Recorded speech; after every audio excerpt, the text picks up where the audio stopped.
Praise the Lord. வேத வார்த்தையை பற்றி நண்பர்களிடமும் அல்லது ஃப்ரெண்ட்ஸு நண்பர்களிடம், மனைவி, பிள்ளைகள், அக்கா, தம்பி, தங்கச்சி யாரிடமே வேத வார்த்தையை பற்றி நம்ம அதிகமாக பேச மாட்டோம். இதுதான் ரொம்ப முக்கியமான ஒரு விஷயம்.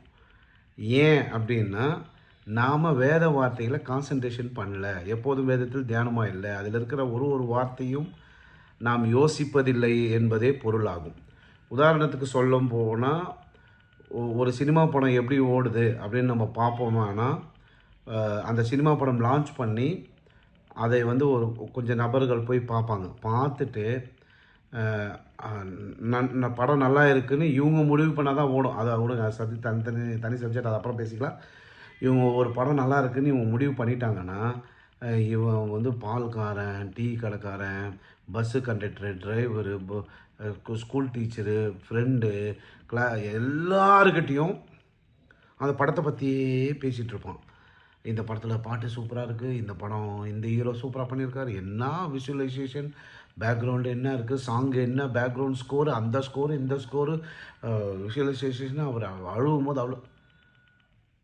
ஏன்னா அந்த படத்தை டீப்பாக பார்த்துவிட்டு அதில் இருப்பதை அண்டர்ஸ்டாண்ட் பண்ணி நல்லா இருக்குதுன்னு ஆண்டவர் எப்படி உள்ளத்தை வச்சுருக்காரு. நல்லா இருக்கின்ற விஷயத்தை நாம் கண்டவுடன் உலகிற்கு சொல்லக்கூடிய ஒரு இருதயத்தை ஆண்டவர் நம் இருதயத்தில் வைத்திருக்கிறார். நம் ஆண்டவர் வைத்திருக்கக்கூடிய அந்த இருதயமானது தேவனை பற்றிய அறிகிற அறிவு நம்ம இருதயத்திற்குள் ஒவ்வொரு வார்த்தையாக நம்ம அறிந்து வரும்பொழுது நம்மால் இருதயத்தில் வச்சுக்கொள்ள முடியாது.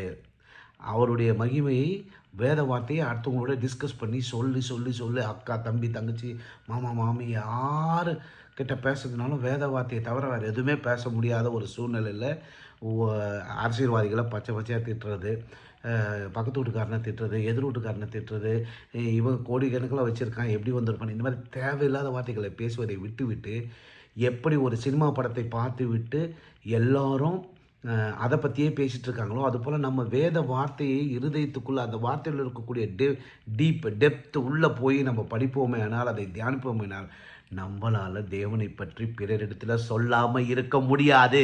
அதில் இருக்கக்கூடிய ஒவ்வொரு வார்த்தையில் இருக்கக்கூடிய பவர் நம்மளால் டீப்பாக நம்ம சிந்திக்கும் பொழுது அந்த பவர் இந்த உலகத்திற்கு சொல்லியே ஆக வேண்டும் என்கின்ற அந்த கட்டாயத்துக்கு, அந்த சிச்சுவேஷனுக்கு, அந்த இருதயத்திற்கு நாம் வந்துவிடுவோம்.